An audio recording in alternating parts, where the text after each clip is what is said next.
So I went to sea in 1942 at the age of 16. My first ship was the Clan Murray in Birkenhead, where we were loading for the Middle East. In fact, it was named Operation Torch, the invasion of North Africa and Algeria with the Americans. All the trips were, of course, in convoy. We were regularly attacked both by sea and air, by U-boats and these long-range Focke-Wulf Condor bombers. Second voyage, we went to Algiers, a little bit further along the North African coast.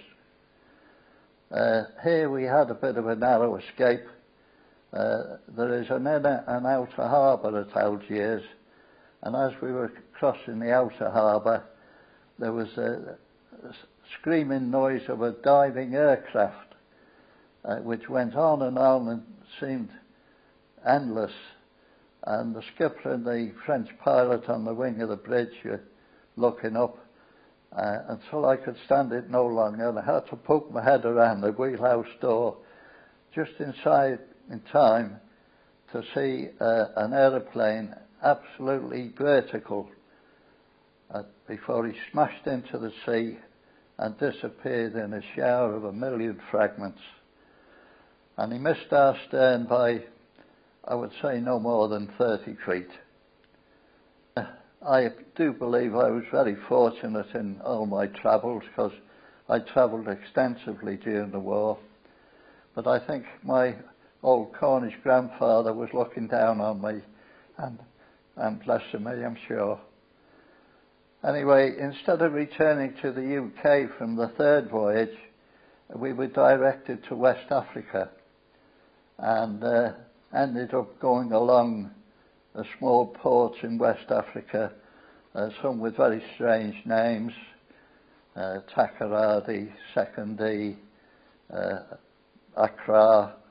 There was one called Lomé, and another very strange one was called Grand Popo, where we loaded out of surf boats, and the principal items of the cargo were palm kernels and copra and timber, which of course came back to the UK. The palm kernels and copra are used in making margarine and solvents, and very useful. We were short of that sort of stuff in the UK. However, during that voyage on the West African coast, at the age of 17, I contracted malaria, quite a bad dose. So on the homeward voyage, I was only semi-conscious, really. And as soon as we got to the UK, I was shipped into the Tropical School of Medicine in Liverpool, which is a very famous, and rightly so, wonderful place. And I had some weeks in there, treatment and recovery, and I was fine afterwards.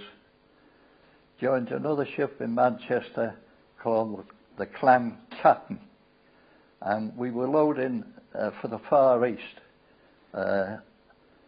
So we sailed again in convoy halfway across the Atlantic, and when we got halfway, we received permission to break from the convoy, proceed independently to Panama. So down to Panama, through the canal, into the Pacific, and the long haul down to Sydney, Australia. I was very fortunate, although I went through numerous attacks, was never sunk, shot at one thing and another, but I was very fortunate, apart from illness, which I mentioned. So, having done that, I had by now, I was nearly 20 years old, and I'd completed enough sea service to sit for my second mate's examination. But all the time, I was angling for one corner. I wanted to be Dockmaster of Birkenhead, my hometown, and eventually it came. So I retired as senior dockmaster for Birkenhead after 31 years with the dock board, and I've been very happy ever since. Very good.